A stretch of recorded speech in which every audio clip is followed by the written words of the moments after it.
Hi everyone, welcome back to Pages of the Globe. And today I'm going to be reading to you the short story called The Story of an Hour by Kate Chopin. Now this is a really interesting short story and it is pretty short, but it definitely covers a lot of things. Basically what happened in the story is that there's a lady named Miss Louise Mallard, and she's at home when her sister Josephine and her husband's friend Richards come and tell her that her husband, Brentley Mallard, has been killed in a railroad accident.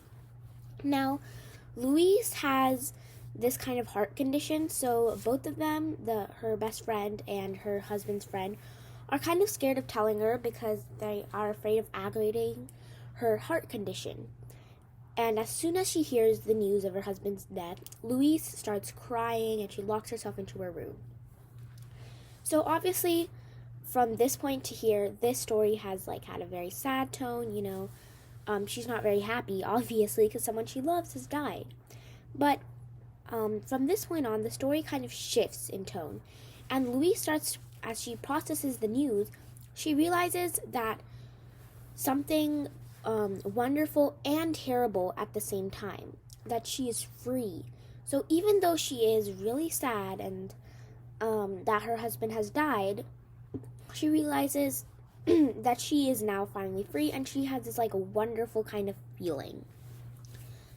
Now, I'm not going to reveal the full ending, but what you can learn from this story is that, well, first of all, when you look back at the time that this was written, it was in the 1800s. And so obviously at the time, women were still considered men's property. So the story of an hour reflects Kate Chopin's view of the repressive role that marriage has played into women's lives. And especially for Louise Mallard, she feels this immense freedom only when her husband has died. Because when he is alive, she has to live for him. But when he isn't there, she can live for herself. And her life becomes her own. So I'm going to tell you a couple facts about the author before we read the story. Now, Kate Chopin was born on February 8th, 1851, and she died on August 22nd, 1904. She was an American author of short stories and novels based in Louisiana, and she has been considered by scholars to have been a forerunner of the American 20th century feminist authors. Now, something important to note about Chopin is that today she is known for addressing feminist issues many years before the feminist movement became a major social and political force in America. So when Chopin was writing, the feminist movement had barely begun, and like I said before, women were still considered their husband's lawful property. And so when Chopin's brazen and independent protagonists were written, they were just years ahead of their time, and people did not take to that very well. Now, Chopin's parents were from French and Irish descent, and she was born in Missouri. She then married and moved with her husband to New Orleans, and then she lived in another county of Louisiana. From 1892 to 1895, Chopin did write many short stories for both children and adults that were published in national magazines like Atlantic Monthly, Vogue, The Century Magazine, and The Youth's Companion. Her stories did arouse a lot of controversy because, as I said before, her subjects and her approach were condemned as immoral by many critics, specifically men, considering the fact that her protagonist normally went against societal norms. Now, Chopin began writing about fiction in 1989. She wrote about life and people in Louisiana and focused her attention on love, marriage, women, and independence. She published her first novel, At Fault, in 1890, when she was 40. The novel was well received, and she went on to publish short stories and essays about addressing similar topics. But unfortunately, this was one of her very few pieces of writing that were actually had more positive thoughts than negative. Now, in 1899, her novel, The Awakening, is often considered ahead of its time, garnering more negative reviews than positive from contemporary sources.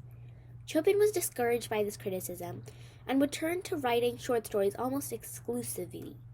The female characters in The Awakening went beyond the standards of social norms of the time.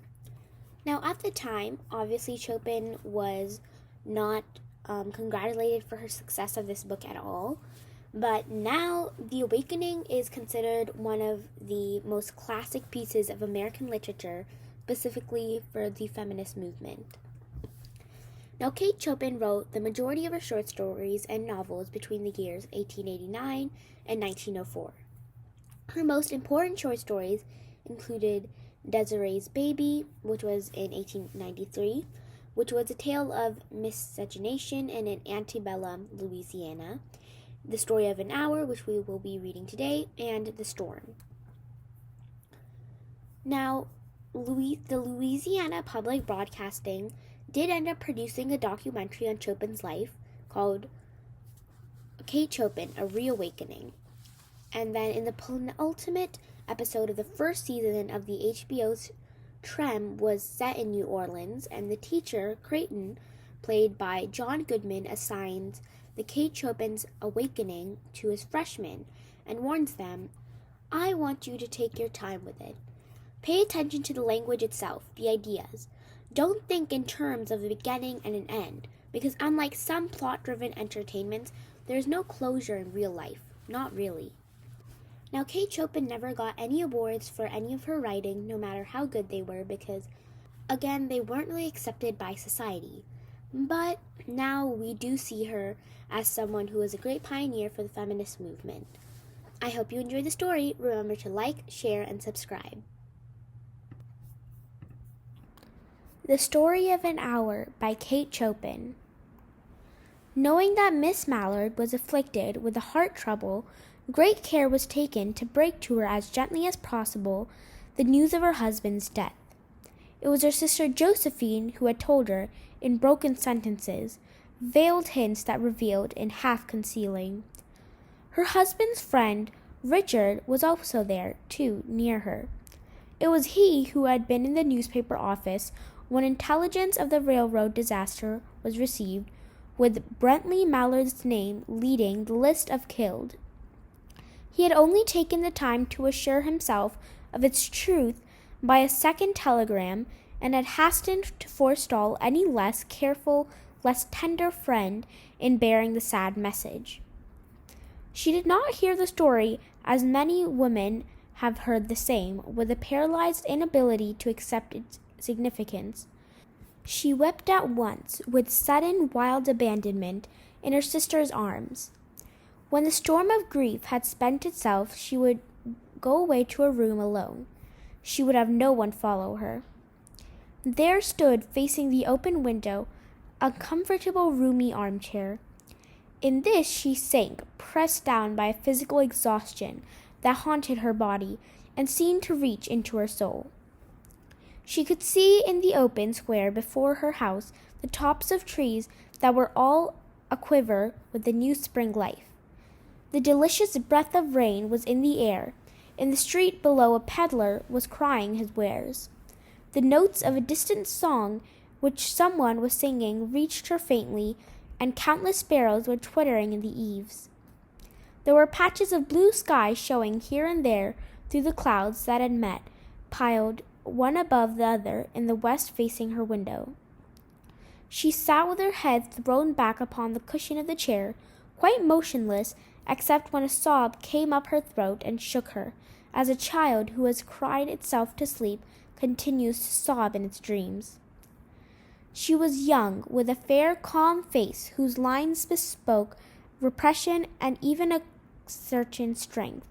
But now there was a dull stare in her eyes, whose gaze was fixed away off yonder on one of those patches of blue sky. It was not a glance of reflection, but rather indicated a suspension of intelligent thought. There was something coming to her, and she was waiting for it fearfully. What was it? She did not know. It was too subtle and elusive to name, but she felt it creeping out of the sky, reaching toward her through the sounds, the scents, the color that filled the air. She was beginning to recognize this thing that was approaching her to possess her, as she was striving to beat it back with her will, as powerless as her two white, slender hands would have been. When she abandoned herself, a little whispered word escaped her slightly parted lips. She said it over and over under her breath. Free, free, free. The vacant stare and the look of terror that had followed it went from her eyes. They stayed keen and bright. Her pulses beat fast, and the coursing blood warmed and relaxed every inch of her body. She did not stop to ask, as if it were or were not a monstrous joy that held her. A clear and exalted perception enabled her to dismiss the suggestion as trivial. She knew that she would weep again when she saw the kind, tender hands folded in death, the face that had always looked at her with love, fixed and gray and dead. But she saw beyond that bitter moment a long procession of years to come that would belong to her absolutely, and she opened and spread her arms out to welcome them. There would be no one to live, for during those coming years she would live for herself.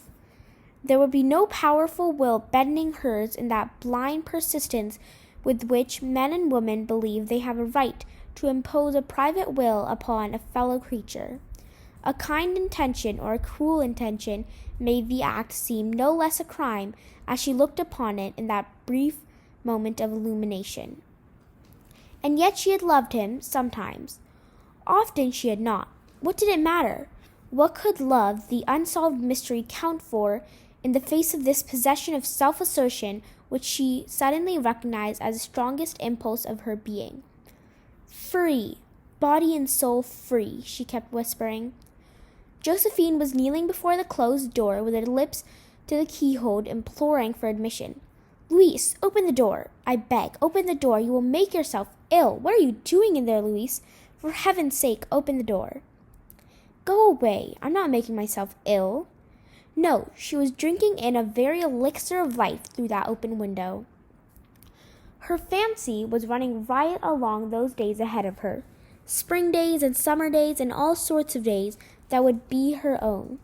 She breathed a quick prayer that life might be long. It was only yesterday that she had thought with a shudder that life might be long.